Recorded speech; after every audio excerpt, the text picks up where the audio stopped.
Olá, bom dia, boa tarde, boa noite. Não sei qual é o horário que você está assistindo a essa aula. Meu nome é Carlos e hoje eu quero apresentar para vocês algumas razões pelas quais um cristão, seja ele um novo convertido ou já um cristão experiente na fé, razões para que este venha a estudar a Bíblia. Em primeiro lugar, eu quero me apresentar, né? Meu nome é Carlos, como já acabei de dizer, eu sou bacharel em teologia, formado desde 2018 pela Unesp, né, Universidade Metodista de São Paulo. Eu sou professor de escolas bíblicas desde 2011, né, e hoje sou membro da Lagoinha, aqui na cidade de Praia Grande, onde eu também ministro nas classes de batismo, né, o que é um enorme prazer trazer esse conhecimento que faz brilhar os olhos das pessoas logo com esse primeiro contato, né? E uma dessas aulas é exatamente sobre isso, né? Sobre a importância desse pilar do ensino, que é através do estudo, né, da Bíblia. O tema, como eu acabei de dizer, são as razões para o cristão estudar a Bíblia.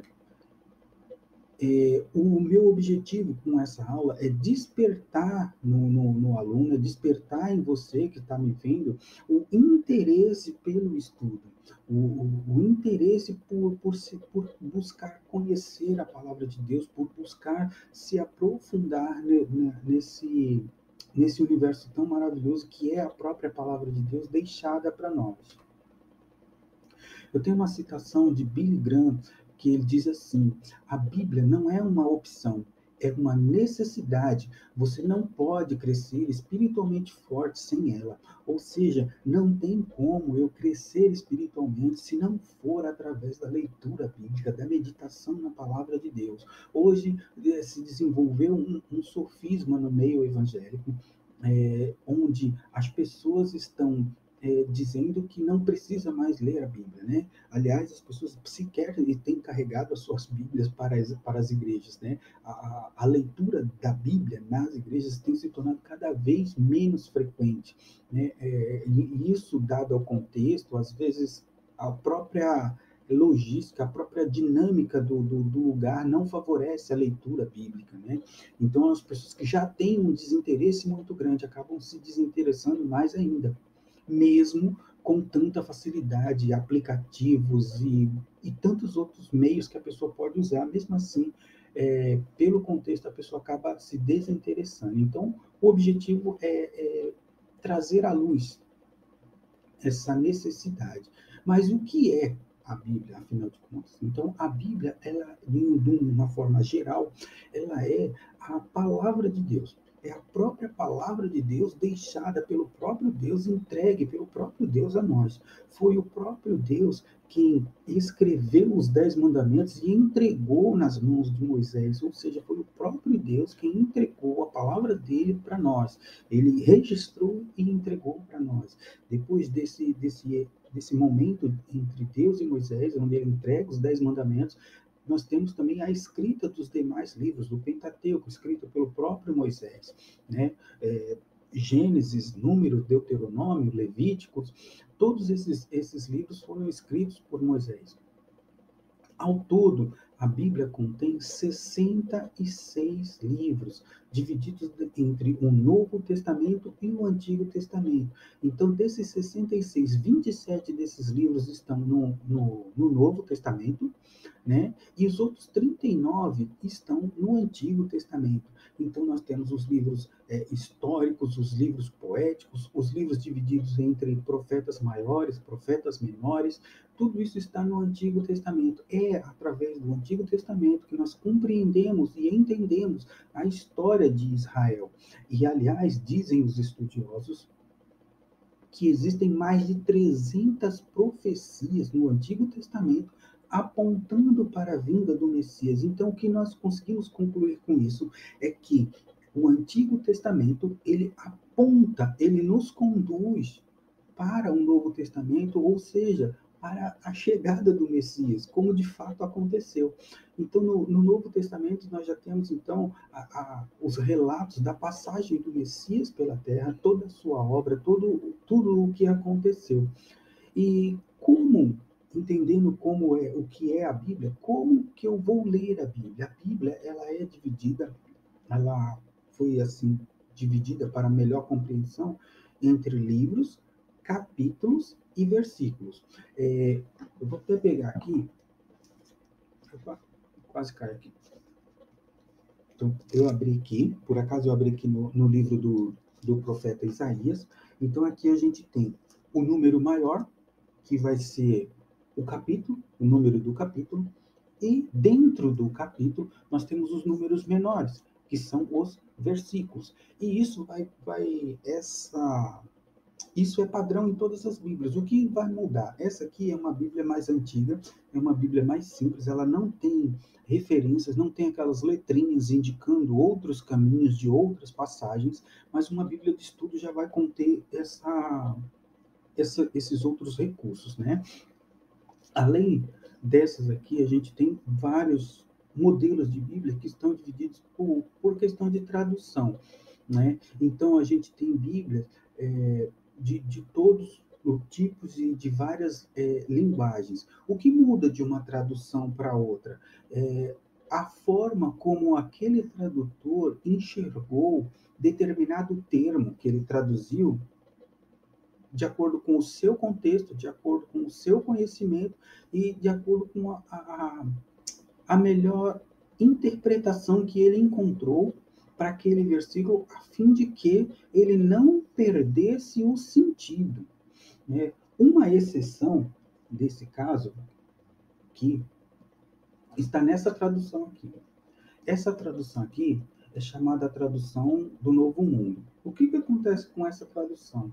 Ela tenta, com a sua tradução, tenta reduzir a personalidade de Jesus enquanto Deus.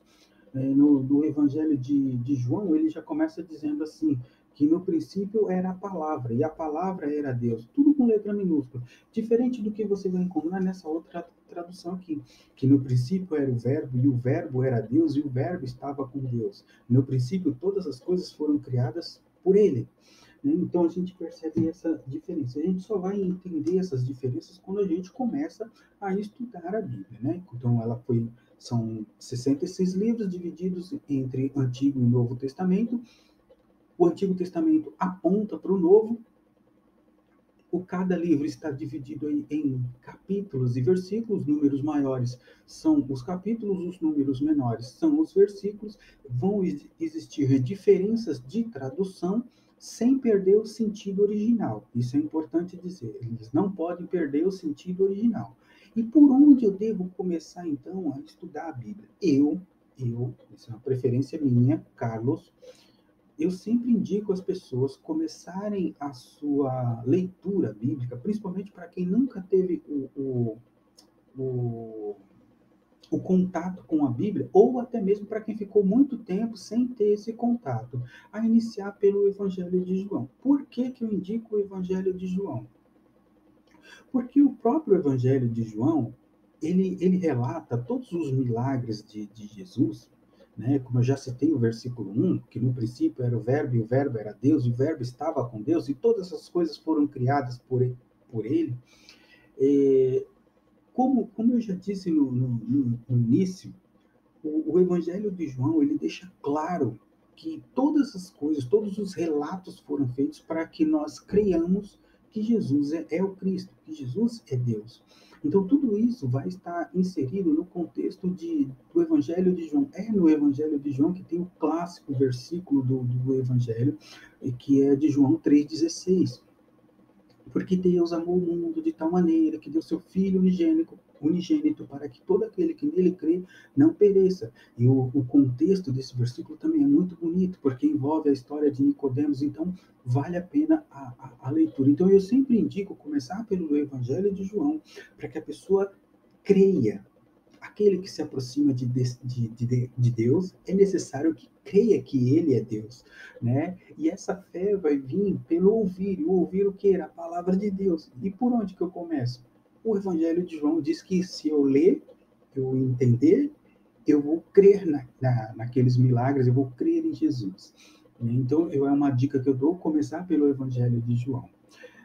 escolha, né, um local tranquilo, faça uma oração, peça a Deus o discernimento para abrir os seus olhos para aquilo, para tudo que você vai ler, medite naquilo que você vai ler, né? É muito comum que as pessoas simplesmente leem e não parem para meditar, para deixar que aquela palavra comece a produzir efeito na sua vida, né? Como eu disse, algumas razões que a pessoa tem, que o cristão ele tem que ter em mente como norte sobre a importância de ler a Bíblia. A Bíblia ela é a palavra de Deus, como eu disse, ela foi entregue pelo próprio Deus ao homem. 2 Timóteo 3,16 vai dizer que toda a escritura inspirada por Deus, ela é boa para instrução, para correção, para instruir o homem de Deus a se tornar cada vez melhor e perfeito. A Bíblia é o único livro que nós lemos diariamente, né, em companhia do próprio autor. Né? Quando você lê a Bíblia, Deus fala com você. Tudo o que Deus diz tem poder. Se você estudar a Bíblia com atenção, deixando Deus falar ao seu coração, essas palavras elas vão mudar a sua vida, elas mudam a nossa vida. Nós precisamos ler, deixar essa palavra produzir os frutos dentro de nós, deixar ela preencher o nosso interior. Isso é muito importante. Uma outra razão que nós não podemos esquecer é que nós devemos ler a Bíblia para ter vida. Nós somos seres tricotomos. Nossa, mas que palavra complicada. E o que é ser um ser tricotomo? É um ser que possui corpo, alma e espírito. E assim como o nosso corpo necessita de alimento para que nós tenhamos energia e possamos nos movimentar diariamente e realizar as nossas atividades, assim é a nossa alma, assim é o nosso espírito. E esse alimento vem pelo ouvir a palavra de Deus. Jesus falou isso. Em Mateus 4,4 ele diz que nem só de pão viverá o homem, mas de toda palavra que procede da boca de Deus. Uma outra razão, e é óbvio, é para acharmos sabedoria. A Bíblia ela está repleta de ensinos, conselhos, de bons procedimentos. E é interessante que muitas vezes as pessoas negligenciam a leitura bíblica, mas vai atrás dos ensinamentos de alguns coaches, que às vezes o cara foi lá, pegou um versículo de Provérbios, tirou fora do contexto, criou um sofisma ali, uma teoria dele, e começa a vender como se fosse uma sabedoria nova. E as pessoas, inclusive cristãos, vão comprar, mas não leem a Bíblia. Né? Então, é importante que nós busquemos a sabedoria no próprio Deus, na própria fonte, que é a palavra de Deus. Outras razões, né, para lermos a Bíblia está em não ser enganado por qualquer doutrina. Nós vivemos o tempo já profetizado de que se levantariam falsos mestres, falsos profetas. Nós temos visto isso ultimamente, a quantidade de pessoas que estão falando em nome de Deus, mas falam de si mesmas e não tem nada a ver com Deus. E nós só vamos identificar isso se nós estivermos firmados, fincados na própria palavra de Deus, no original. Né? E assim nós vamos identificar os falsos ensinos, os falsos mestres. Uma outra razão tem a ver com saber responder qual é a razão da nossa fé. Tem muitos cristãos hoje em dia que se você perguntar para ele por que você crê, por que você dá o dízimo, por que isso, por que aquilo, por que o sexo é só antes do casamento, ele não vai saber responder. Por quê? Porque ele vai a uma igreja, não leva a Bíblia, ele não lê a Bíblia na casa dele, ou seja, não tem conhecimento e não quer buscar o conhecimento. Então, essas são algumas das razões pelas quais nós devemos ler e meditar na palavra de Deus, a fim de silenciar os falsos mestres, os falsos ensinos e podermos também colaborar com o crescimento dos nossos irmãos na fé também. Esse era o tema que eu tinha para trazer para compartilhar com vocês. Eu espero que tenha contribuído e agregado alguma informação. Eu, desde já, eu agradeço. Amém.